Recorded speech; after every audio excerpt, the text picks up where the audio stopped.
is The Sports Life. It's all over, boys, girls, children, dogs, cats.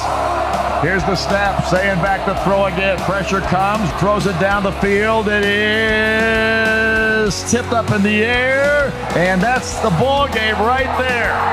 Indiana wins! Indiana has beaten the Ohio State Buckeyes, the #1 team in the country. And Don Fisher, the legendary voice of the Hoosiers, if we were to ask him today, did you ever dream you would do an Indiana football team that's #1 in America and just beat the Buckeyes and just claim the outright championship of the Big Ten? But that is exactly what they did. Unbelievable. It really is. And he got to live it. It only took him 50-some years to get there, but he was there for it. But his day came. His day came. Well, we have a fun show, a lot of good topics. And one of the things we're going to do, it's a little fun. There's no doubt Indiana's a darling of the college football world right now. So we're going to have a little fun with their history, especially when it comes to Ohio State. That certainly will be a lot of fun to get to. There's some other big stories going on. There's a lot of drama around the bowl system in general, outside of the college football playoff, and really even including the college football playoff. But Craig Meyer of USA Today will join us on the show to take a look at the bowl system and the 10 programs that have opted out of even participating in bowl games. And then also we're going to be joined by Max Ralph of PennLive as we take a look at the new head man for the Nittany Lions, that being Matt Campbell. Well, let's get going. Let's get going. Let's keep the fun going with Indiana. Let's start off with head coach Curt Cignetti. He grabbed a microphone after winning the Big Ten championship, and as always, whenever Curt grabs a mic, you should put your ears towards wherever that conversation is going. This is what he had to say after winning it at Lucas Oil. We are Big Ten champions, and you talk about changing the way people think. I got 3.5 weeks to get this team humble and hungry for the playoffs. Oh, I think he'll get it done. But he did change the way people think. And the other thing he did was, what he's done is so remarkable, everybody wants to know what his magic sauce is. Because everybody that's got a new coach wants that. Absolutely. Well, and the thing, too, Will, I mean, you say it's magical, and it is. I want to say it's unprecedented. I don't think ever before has somebody taken a program, the all-time losingest program, which is Indiana, and turned them into a winner like this and the #1 team in the country. I don't think it's been done anywhere before. I don't think so. Not in football. Not at this level. It's insane. It really is. And really, the Hoosiers might have the Heisman winner, too, as their quarterback. This whole conversation can't be happening. I mean, we can't be talking about #1 in the country, Indiana, Big Ten champs, Indiana, and they get a Heisman Trophy winner? No. That might just be the case. That possible Heisman winner, Fernando Mendoza, was talking after the game and being interviewed by Jenny Taft of Fox, and this is what he had to say about, as you kind of put, Will, everything coming together. It sounds so beautiful. I want to give all the glory to God. We were never supposed to be in this position, but by the glory of God, the great coaches, great teammates, everyone we have around us, we were able to pull this off. Whoever thought the Hoosiers would be here, but now the Hoosiers are flipping champs. Let's go! You guys call yourself a bunch of misfits who found the right home at Indiana. Why was this the right place for this group? It's the right place. We're process-oriented. We're going day by day. Whether it's the offensive line, the defense, the coaches, special teams, we're all process-oriented to one goal. That's our thing, is we're brothers. We can drag teams into the deep end because we know that we're going to stick together and we're the strongest glue ever. Why was that? And, you know, Dalton, when I watched that interview, right, think about all the games we've seen them play, and he's got that stoic look when he's playing, like he's processing. Well, that wasn't the guy. He was crazy. That's right. I mean, this isn't the guy that's cool, calm, and collected as these big fellows are chasing him around all the time. But still so intense. Oh, yeah. Process, Dalton. We are That's process-driven. That's right. Well, speaking of processes, let's switch over to their rival in basketball. The Purdue Boilermakers head coach Matt Painter talked a little bit after being shellacked by Iowa State, as the #1 team in the country, Purdue was, at that time. And if he had any feelings or thoughts, he was asked by a reporter, about being #1 in the country. Does it mean anything in reflection of that moment? Yeah, I'd probably asking someone who reflects on it a lot. I don't reflect on it a lot. I don't think about it. Like, I didn't walk away from the Iowa State game and say, well, we're not number one anymore. I walked away from the Iowa State game saying we got our ass kicked. And how could I could have stopped that? You don't look back. And that's kind of the downside to coaching. You can go 34-5 and you sit around thinking about those 5 losses. It makes you miserable. You're like, why you choose this profession? No, seriously. Being number one really isn't, really that important, to be honest with you. Being a number 1 seed is in the tournament. I think that there's nothing wrong with that being a goal. But it's also having one next to your name in March. One next to your name in October, November, December. Who really cares? It's not that big a deal. And it's just, but, some of those teams that can do it and start from the beginning all the way in, that's pretty rare. Matt Painter, head coach of the Purdue Boilermakers. It's interesting that you look at the landscape of the Big Ten. I mean, they got shellacked at home.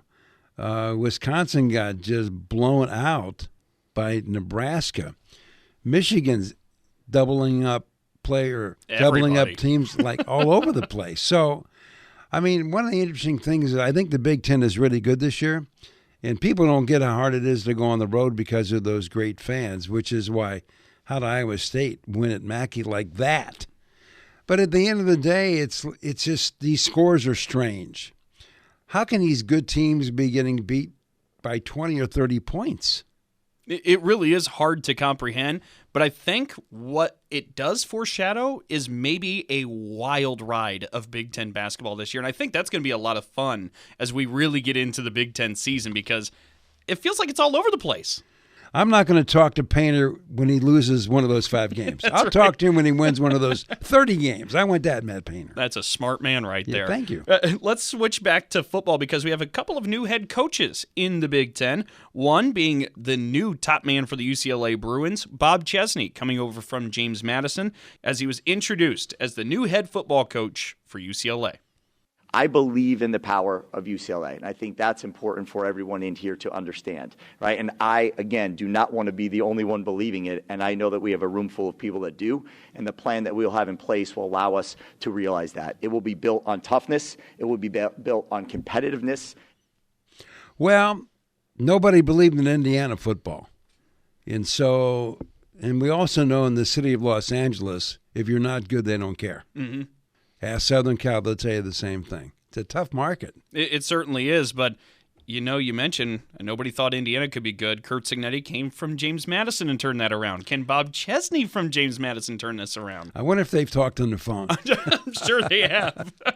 Well, let's get to the other new hire in Big Ten football. Penn State, they pick up Matt Campbell, the former Iowa State Cyclone head coach, now making his way to State College, PA. Here's what he had to say in his introductory press conference. I walked into yesterday in this incredible Letterman wall, 2,200 names.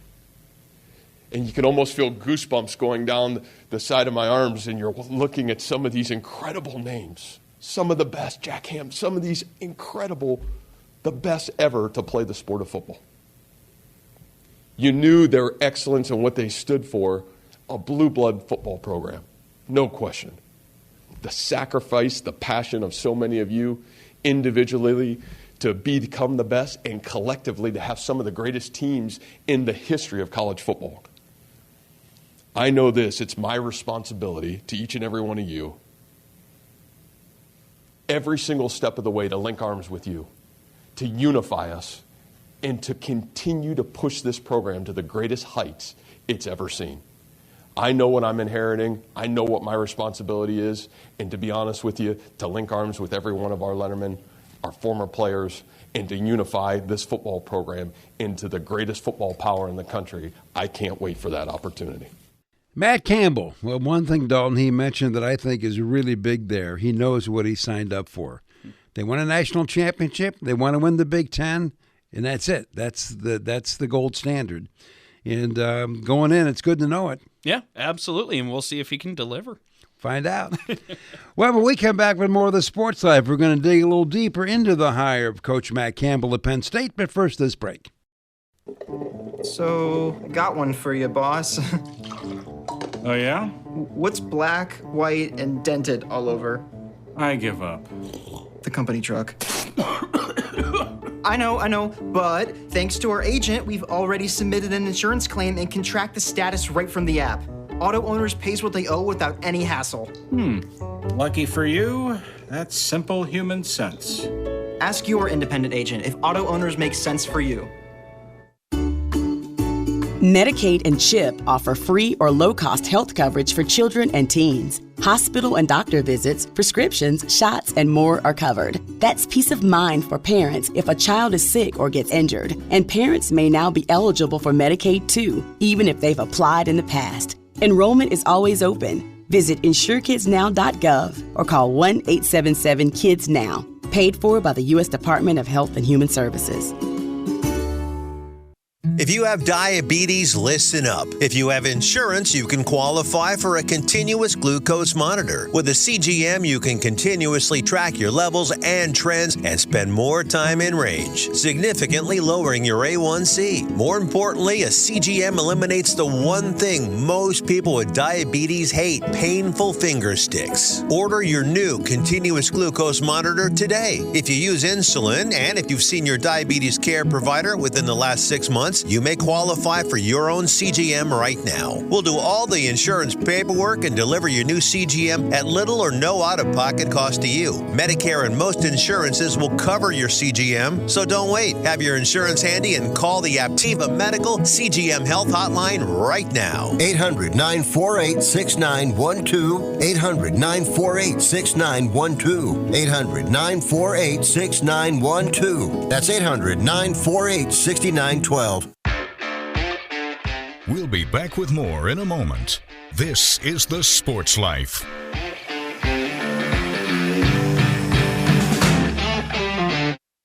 Roxanne Watson is on a mission. Hello, how are you doing today? She wants more people to register as organ, eye, and tissue donors. Are you an organ donor? Yes, I am. Yay. My goal is to sign up the most people in the United States.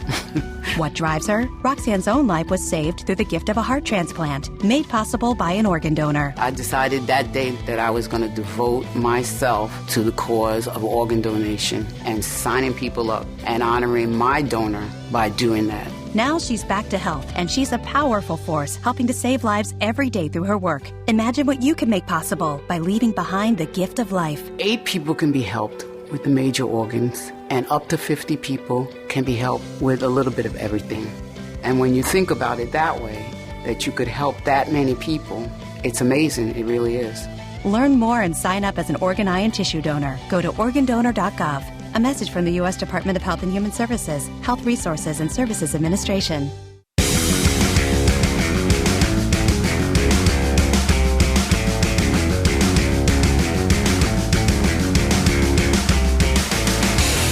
And welcome back for more of the Sports Life. Will Tiemann here along with Dalton Shetler.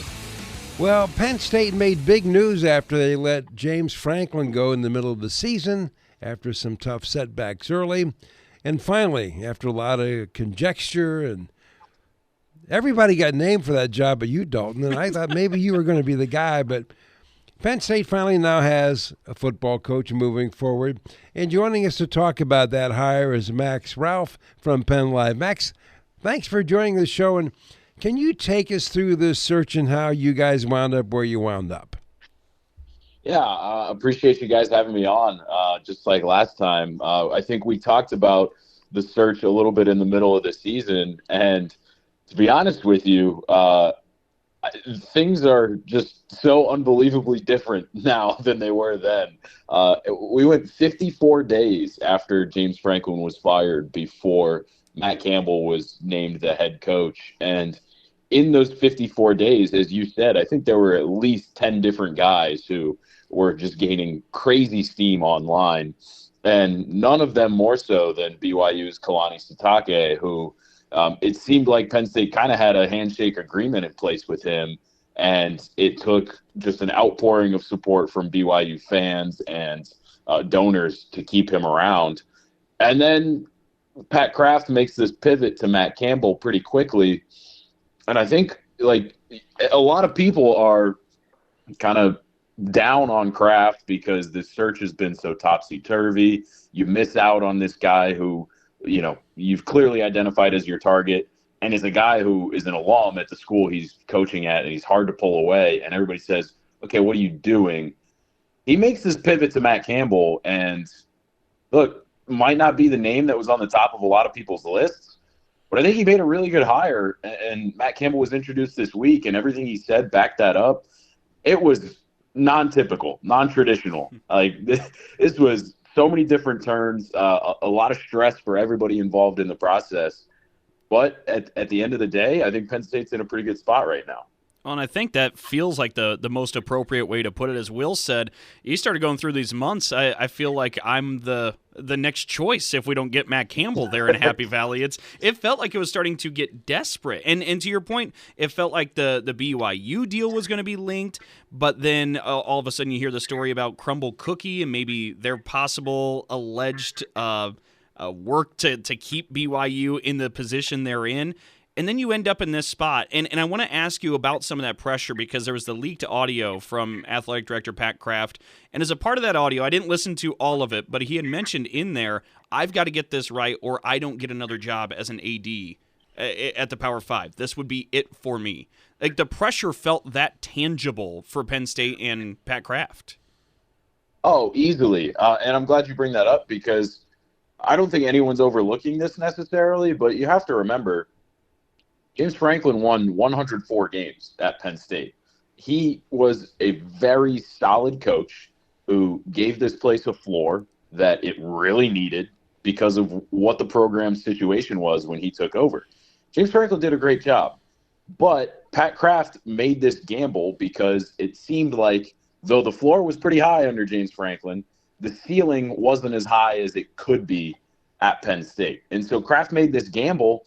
And as you're going down the line of all these guys, either signing extensions, Kurt Cignetti at Indiana, Mike Elko at Texas A&M, then Kalani Sitake at BYU, I think the chair under Pat Kraft starts to get hotter and hotter. But he really salvaged it with a nice hire. And you mentioned the leaked audio. He's right. I mean, if he botched this hire, which obviously the book's still out on Matt Campbell and what this program will be moving forward. But on the surface, it's a really good hire, and Kraft made a great situation out of a difficult one. But if he doesn't get it right, yeah, he's probably done here. He probably doesn't get the chance to make a second hire, and that's all partially because James Franklin was so entrenched and was so well regarded in the industry to begin with. You don't make that move without thinking that you can increase the ceiling at Penn State. So Kraft put the pressure on himself, and look, he is certainly, in all my interactions with him, he's not a guy that's afraid of pressure, but it certainly was there, and, I think Penn State came out of it pretty well. Well, Max, do you think the feeling still is if you don't win us a national championship, you're out? Yeah, look, I think with Matt Campbell, I talked about this on one of our PennLive podcasts recently. Somebody asked a similar question. I think it's like within the first 3 years, you need to see him make the playoff, and you need to see Penn State be a consistent playoff team that's having a shot at national championships every year, that's winning in the first round or earning a bye. I think that's what this has to be because, I mean, I don't think – maybe there are some people who don't think this, but your Ohio States, your Georgias, your other schools that are always in that top four that are shelling out money like crazy.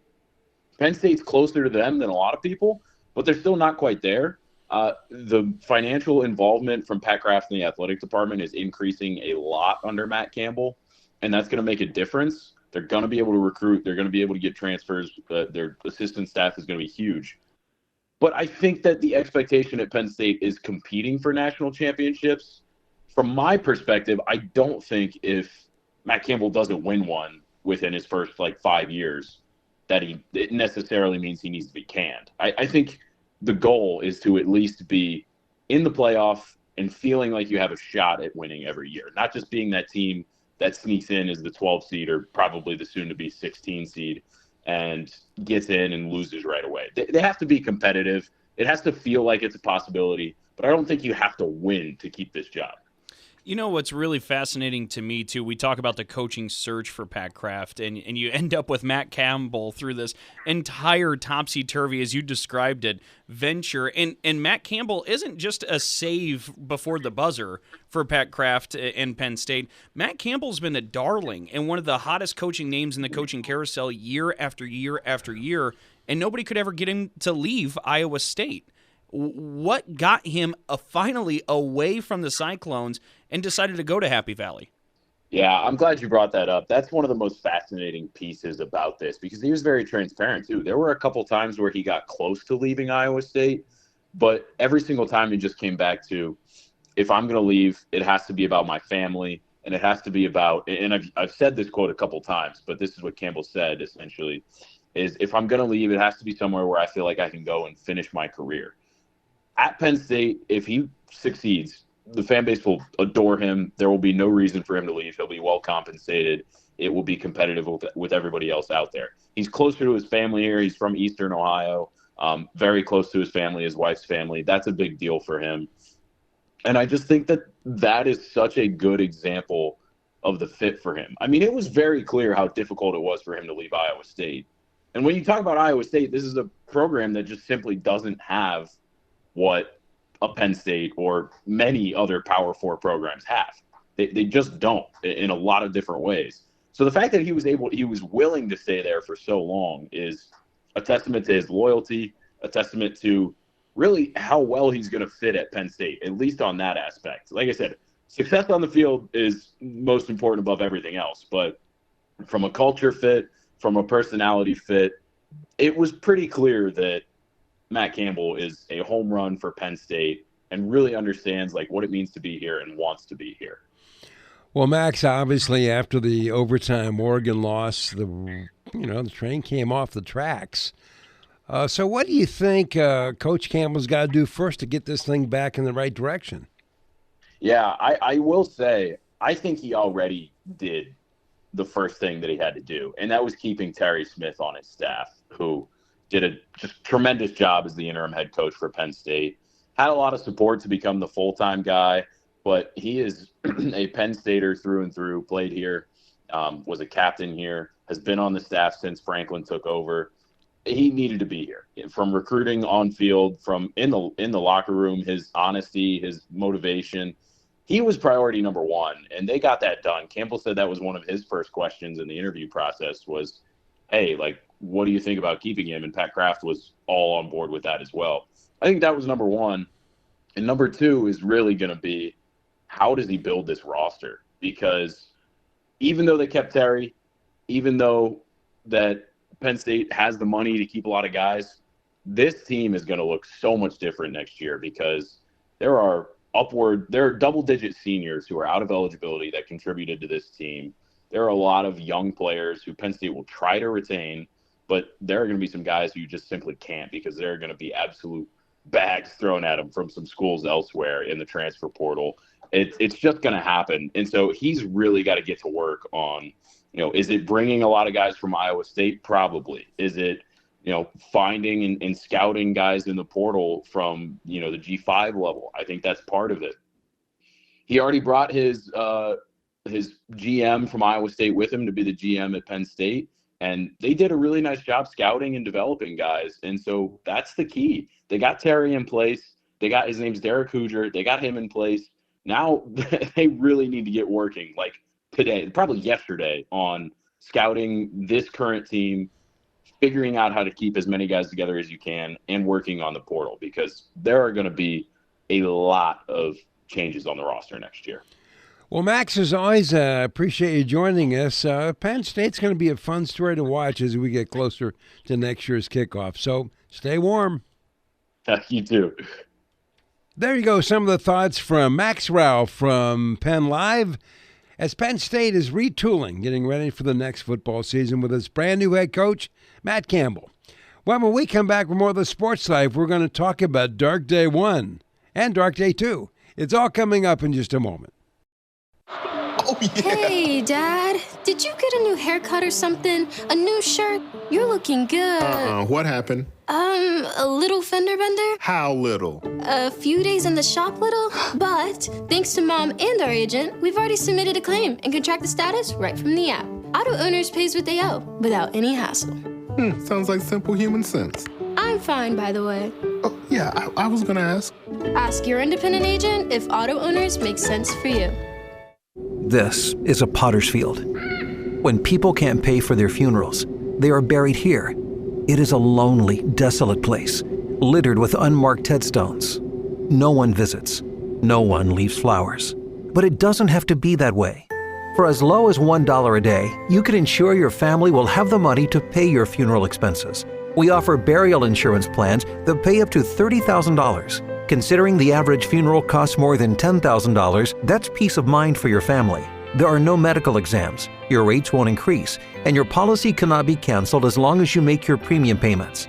Call now to get approved in minutes and ensure your final resting place is more than just a pauper's grave in a potter's field. 800-562-2407. 800-562-2407. 800-562-2407. That's 800-562-2407. Paid for by Final Expense Direct. We all make choices about alcohol. Kids make choices whether to drink or not. Bye, Dad. Remember, I'm going to Alex's party tonight and sleeping over. Hey, Em, remind me about that party again? And adults make choices whether to talk about it. That's true of parents and every other trusted adult in a kid's life. Kids want to know our expectations, and they want honest answers in everyday conversations. So talk with your kids and help lead them on a positive path, because when you talk, they hear you. Learn more at underagedrinking.samhsa.gov. We'll be back with more in a moment. This is The Sports Life.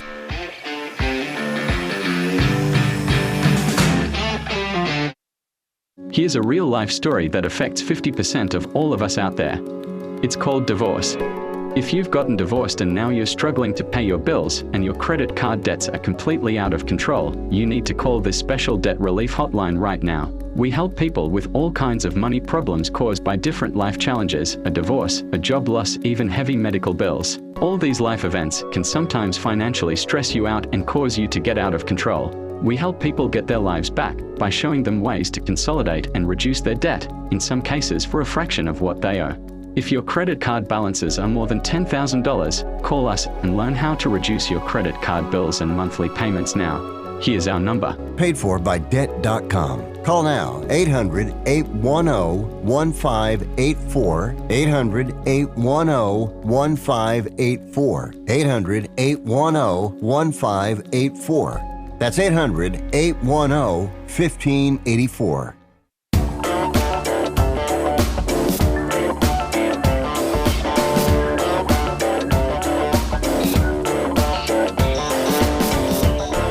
And welcome back for more of the Sports Life. Will Teeman here along with Dalton Shetland. Don't forget, Auto Owners Insurance, simple human sense. Ask your independent agent if auto motorists make sense for you. Well, the Indiana Hoosiers, no doubt, are the darlings of the college football world right now, and they should be. And you ask yourself, when's the last time they beat Ohio State? Well, good question, because it hasn't happened a lot. In one of the fun moments, it actually happened in back-to-back years. We're going to go back to the 80s just for a second. So think about an All-American running back named Anthony Thompson, and think about a Buckeye head coach named Earl Bruce. Okay, we're going to start off our little narrative here by going back to 1987. It was in Columbus, where Indiana went there and beat the Buckeyes 31-10. And with that, this game got a label thanks to Coach Earl Bruce. Of course, they had a good running back, like you said. I mean, he ran the ball well against us. We were not the defensive football team we probably should have been in that game, anywhere near the. I mean, and the thing that they did that hurt us, I'll never forget. I kept saying, "My God, they ran a guy in motion. We're playing zone defense. They ran him down the field about 15 yards and curled in front of our safety man and caught the ball."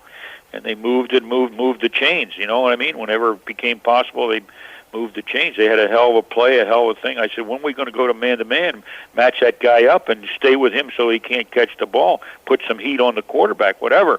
but we didn't do that. And they really, I think that score, if you look at it, is 31-10, and they dominated that football game. And in fact, I said, Bill Mallory and I are close friends.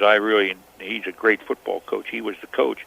I said, this is a black day in the history of Ohio State football, a very dark day to lose to Indiana. We don't normally do that, but that was telling our football team something, you know. Dark day number 1, courtesy of Buckeye coach Earl Bruce. By the way, Dalton, he was the head coach, right? Yep.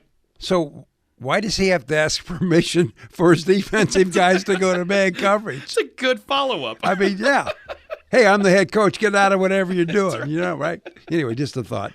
Okay, now, there was a great running back, and Coach Bruce mentioned him, and he was Anthony Thompson. He was an All-American at Indiana. Just to give you a little perspective on this guy, in 1988 was his first year that he really blossomed. He gained over 1,600 yards, had 26 touchdowns. The next year in 89, he rushed for almost 1,800 yards. Now, this is Indiana football. Right. This isn't like UCLA in its prime or Southern Cal. He had 24 touchdowns that season, and when he left Indiana, he had the NCAA record for the most touchdowns scored by a running back.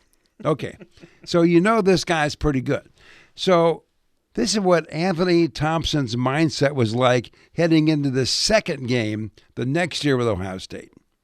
My sophomore year, Earl Bruce said that this was the darkest day in Ohio State's football history.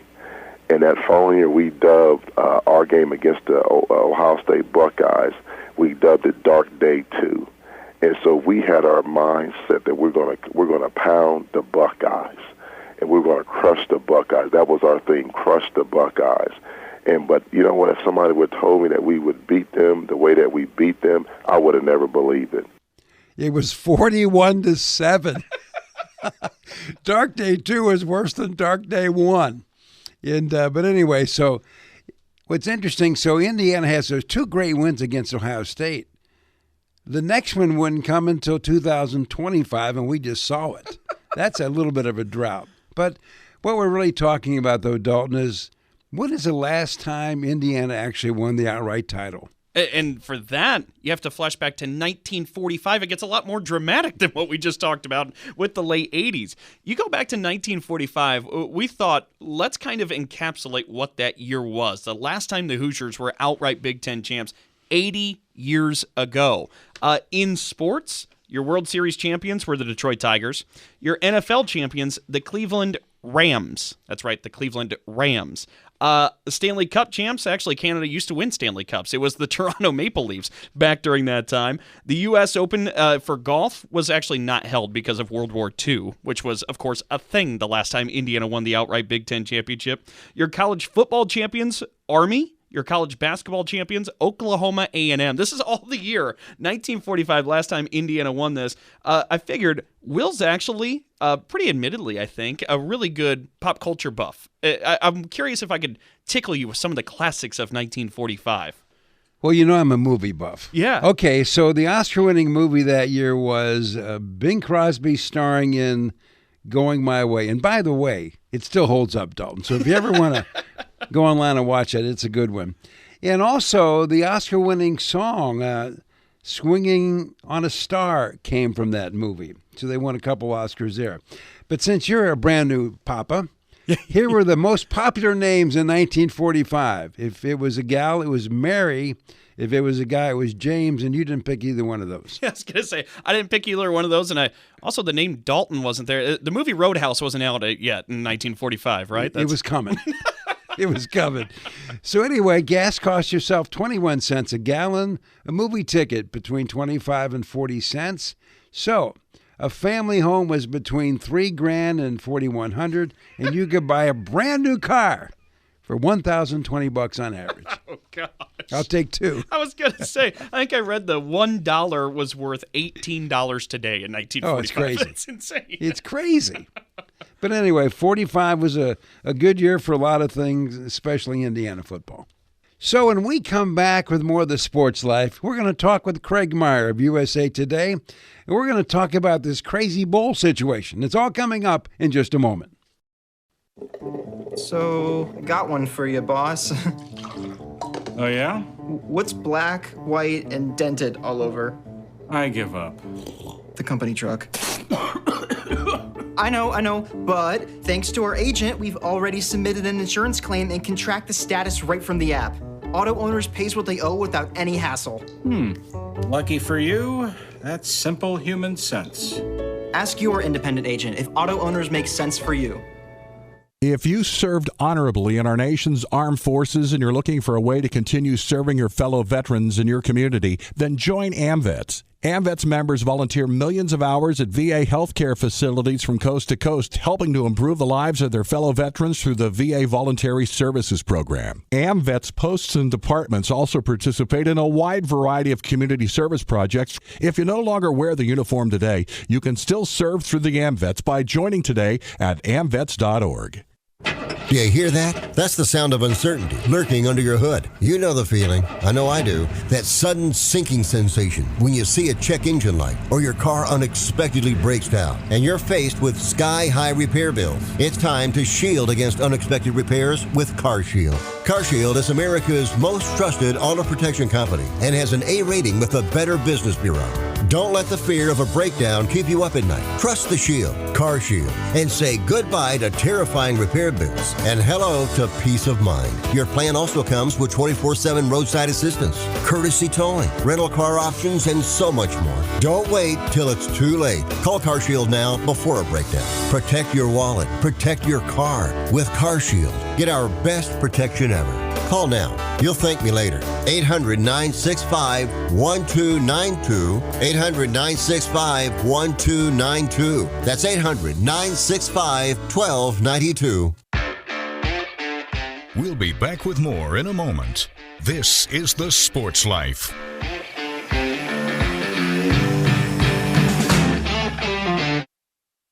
Did you receive a call or message that mentioned Social Security and demanded immediate action? Did the caller know your Social Security number or other personal information and tell you that your Social Security number had been used in connection with the crime? Did you feel worried that your Social Security number might be suspended, your bank account might be frozen or seized, or you could be arrested? That is not the Social Security Administration. Social Security will not threaten you, demand your personal information, or instant payment, email or text you pictures or documents, or use a real government official's name to gain your trust. Social Security does not accept payments by gift card, prepaid debit card, internet currency, or by mailing cash. Criminals use these forms of payment because they are hard to trace. Do not be fooled. Hang up. Ignore them. Report this criminal activity to the Social Security Administration Office of the Inspector General at oig.ssa.gov. Produced at U.S. taxpayer expense.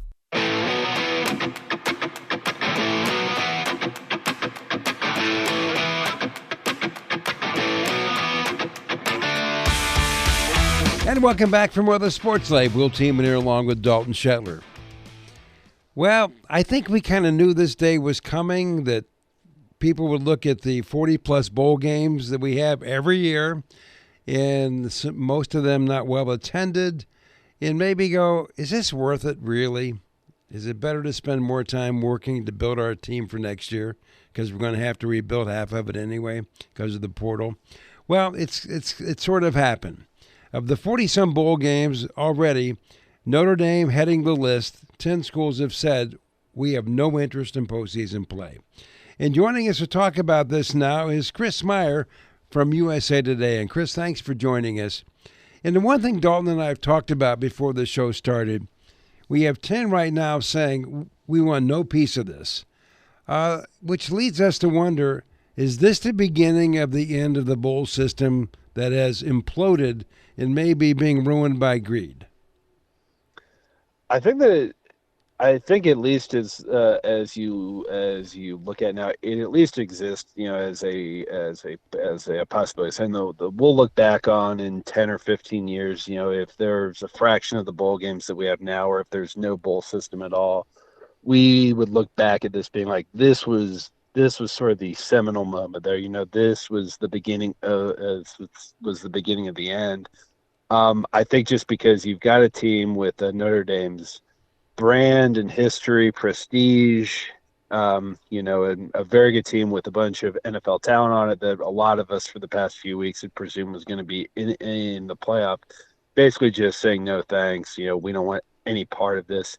I think that you can maybe look at as this being a byproduct of some really understandable and raw emotions from a team and a program that had seen its dreams get sort of unexpectedly ripped away from it. Where they for weeks were in the playoff field, and then even after not even playing a game, just kind of had that taken away from them. So I think that it's possible. If anything does come from this, that we would kind of look back on this as the moment where everything changed. But I still am a little skeptical, though. I think that for years people have kind of talked about, especially over the past 10, 15 years here about the sort of function that the bowl system serves and whether there's still kind of a place for it. And it's still here, and people, if you look at the ratings, people still watch those games. So I think it'll take much more than this to really fundamentally change it or even kill it off. But I do think that this could be one domino that could lead to several others falling. I think it'll be interesting to see where we go in the next couple of years here and see whether other teams that barely miss the playoff end up following suit. Well, Craig, I want to ask you a follow-up kind of along those lines because you're right there. It does serve a purpose for ESPN and their corporate partnerships with these bowl games because if you're talking about 40 bowl games and ESPN has, like 90% of those, they have all but 2, I think, if memory serves right. It serves a purpose for that. But what's the value for some of these schools where you're talking about it's not the college football playoff, who knows how many players we're going to have opt out of this bowl game anyways if we decide to play in it. And why don't we turn our attention to the transfer portal, see if we can't arm up a little bit better and maybe make the college football playoff that means something the following year. There's a value for ESPN. There's a value for corporations. What's the value for the schools? I know that for years coaches would always, they always loved going to bowls because it's the way they saw it. It's like, hey, these are, 10 or 15 extra practices we get. I know even now that some coaches can, especially with players opting out, older players, more experienced players who are going to the NFL or who want to focus on the next phase of their lives, they won't play, but it'll give you a chance to see some younger players getting valuable game experience and giving them sort of an idea of whether this is someone, whether it's a quarterback or a safety or a linebacker, whether this guy can be a foundational building block and a potential starter next year. So I think and then they'll use that determination. And kind of figure out, hey, is this a spot that I'll have to dip into the portal for, or is this someone that I can really lean on in the years to come? So I think that there's that with that. I do think it's interesting. There's understandably been a lot of attention paid to a Notre Dame over these past couple days here, but I do think it's interesting to look at sort of the inverse of that, where you've got a Vanderbilt team who went 10-2 this season, just like Notre Dame, finished, I believe, in the top 15 of the playoff rankings. So they were one of the first teams to miss the cut. I mean, they obviously were in a different spot. They weren't seen as a safe playoff team. I think it was sort of understood that they had a great season, but except that they weren't going to make the cut. But, their coach, Clark Lee, said this week, he's like, no, we love playing football. We're going to play. We're going to play in a bowl game. So I think it's a program-to-program thing. I think, I think a lot of people kind of savor, players particularly sort of savor this opportunity to get one more time to go out with their friends, especially if they're seniors and their careers winding down here. I mean, I think that they do value these kinds of opportunities, and this chance to go out and, maybe show off a bit to NFL scouts, to get an opportunity, even just on a more emotional level, just to get one more time to go out there, with these guys who they fought in blood with for the past 4 or 5 years. So I think that there is something with that where, it varies by program, by circumstance. But I do think that there are people out there who still see value in the bowl games. Well, Craig, this is really a philosophical question, but you really hit on the one meaningful part of all this. One more shot at going out with your buddies. Yep. And I wonder, in the case of Notre Dame, where they just put out a, 2-3 paragraph statement, signed the team, that we're not going to go to postseason play.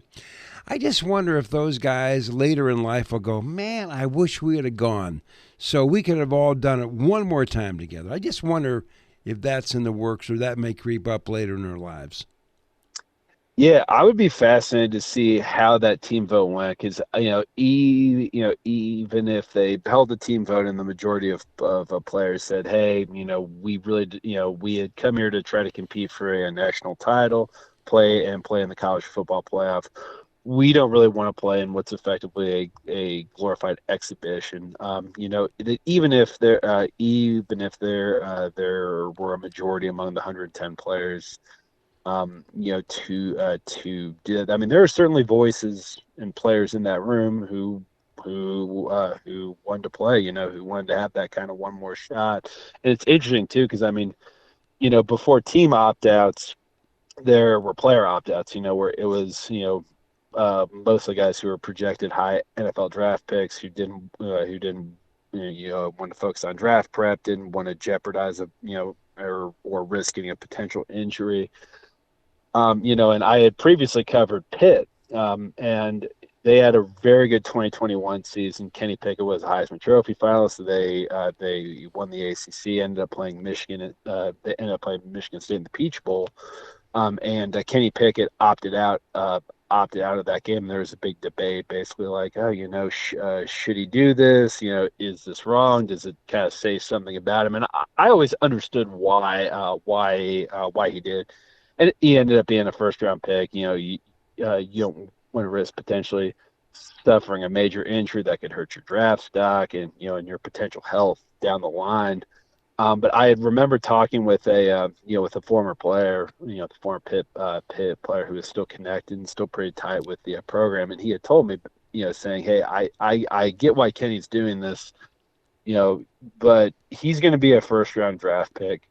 I'm kind of skeptical that he'll be someone who will be a long-term NFL starter." He ended up being right on that. But he'll play 8 to 10 years in the league, mostly as a backup.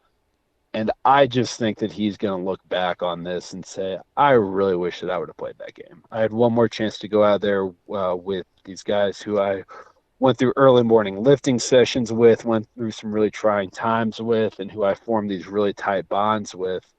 And Pitt's a program that doesn't get to play, in a major New Year's Six bowl game too often. And I've always kind of thought about that, whenever I see player opt-outs, as much as I understand why those players do that, I do kind of wonder, they're doing in the short term what they believe is best for them. But I do kind of wonder if it's somewhere they look back on, when they're in their 30s, 40s, 50s, 60s, whether they look back on that time and say, knowing what I know now, I wish I would have done things differently. Craig, as a final thought, 40-plus bowl games, 10 schools say they are not going to go to postseason play, which tells us the math is pretty simple. There will be teams with losing records in bowl games. Is there any way there's any discussion that you've heard of that maybe cutting the number of bowl games down so you actually have teams with winning records in there? Yeah, I think that, I think the talk, kind of existential questions about the future of bowls and whether we're kind of seeing the beginning of the end of them here. I think what's more likely is you'll probably see a reduction in bowls where for some of these places it just isn't financially or logistically viable for them to stage them anymore. So as opposed to 41 games, you'll maybe in the future see 30 games, where you're getting 60 teams between all of those games. That's a less than half of the FBS membership. I think something like that would be a little more likely, than just the outright death of the bowl season. Sorry for the noise there in the background. It's the fun part about doing this from my car. But what we're seeing now, I mean, this is, I guess, where it gets kind of concerning, where you think about where these bowls go from here, where you see some of the teams that have reportedly turned down bowl invites, where you have Rutgers, where, they went 5-7 this year. They reportedly turned down a bowl opportunity. I mean, I think it's especially interesting too, because they were a 5-7 bowl participant just 4 years ago, 2021. Now, granted, they were playing in the Gator Bowl, which is a slightly more prestigious game. But, then I think the opportunity this year was with the Birmingham Bowl. But, and then Kansas, Kansas also reportedly turned down a bowl invite. They've played in 2 bowls since 2009. So, I mean, these aren't programs. It's not like Alabama, it's not like Auburn or Florida State this year, who are both 5-7 teams who turned it down. I mean, those are programs with national championships in the past 15 years, real storied histories. In Auburn's case, there's a new coach. But I guess kind of circling back, I would think that it's more likely that you maybe see some of these bowls where they really struggle to get teams in there, where you're having to get a 5-7 team from the Sun Belt to actually be able to stage a bowl. I think you'll maybe see games like that sort of vanish, but I think that there will always be a place for this holiday TV inventory. There's something very valuable in giving people something saying to do that allows them to avoid talking to their families, especially about some kind of uncomfortable conversations after a bourbon or two. So I these games always get ratings, especially some of the bigger and more prestigious ones. So I think as long as that's the case, you're always going to have at least some kind of bowl system. Well, Craig, I really appreciate you joining us. Hope you have a great holiday season, and we'll see how this plays out. Yeah, no, I really appreciate y'all having me on. Some of the thoughts of Craig Meyer from USA Today. So, Don, what do you think about all this? Well, I think one thing's really interesting. The point about maybe avoiding family is really pertinent. It was a great point by Craig and funny. By the way, I got a kick out of the bourbon reference. That's right. But one thing I thought was interesting, when you're talking about a couple of these programs that have decided to opt out and the fines that followed from the Big 12 Conference to 2 of those programs, the Big 12 has a partnership with ESPN. That's one of their TV rights holders. If we're looking at this from the Big 10 perspective, as we do on this show, Rutgers opts out, there's no real reason to hand a fine because CBS, Fox, and NBC aren't really represented that well in the bowl system. It is largely ESPN and Disney. So I think from the Big 10 perspective, they don't really owe ESPN anything because they don't have rights with ESPN anymore. I think that's an interesting thing to keep in mind from the Big 10 perspective solely as they go through these waters of the bowl system in the future. Good point. Well, when we come back with more of the Sports Life, some parting shots in just a moment.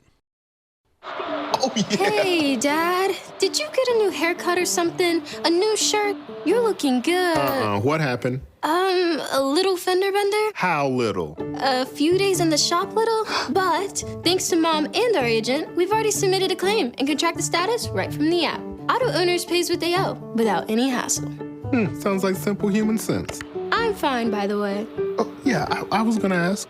Ask your independent agent if Auto Owners makes sense for you. Everything is expensive right now. Gas, food, you name it. You're spending more, you are making the same or less money. So, what do? You rack up credit card debt. That's what you do. It's not your fault. It's the economy. And guess what? If you rack up too much credit card debt like some of us, you can't pay your bills. Then the credit card companies, as nice as they are, start hounding you for money. Then you start your downward spiral. A smart thing for you to do is to call the Zero Debt. They can help you consolidate all your credit card bills into one affordable payment. Millions of people have done it. It works to make you debt-free. Make this free call right now. It costs you nothing to learn more. 800-298-9093. 800-298-9093. 800-298-9093. That's 800-298-9093. We are strong, we are resilient, and we will get through this together. But these are stressful times, and it's important to also practice good self-care. It's normal to feel overwhelmed, anxious, or afraid, but there is hope. Reach out to someone. Connect with your friends. Stay in touch with your community. And know that you are not alone. Learn more at wearebroadcasters.com/hope. Furnished by the National Association of Broadcasters and this station. We'll be back with more in a moment. This is The Sports Life.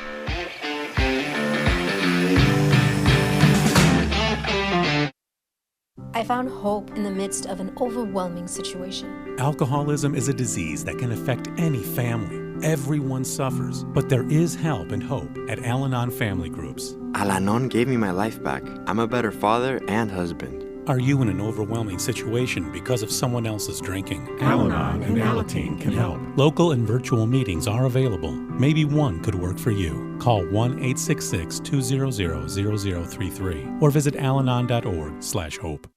I'm Naheem Hines, professional football player. No matter the challenges I face every day in the NFL, my mom is always there for me, despite her own struggles with muscular dystrophy. And MDA is there for my mom. At their 150 care centers across the U.S., MDA is the leading organization in research and care for kids and adults with muscular dystrophy, ALS, and related neuromuscular diseases. Join me and learn more at helpmda.org today. Thank you.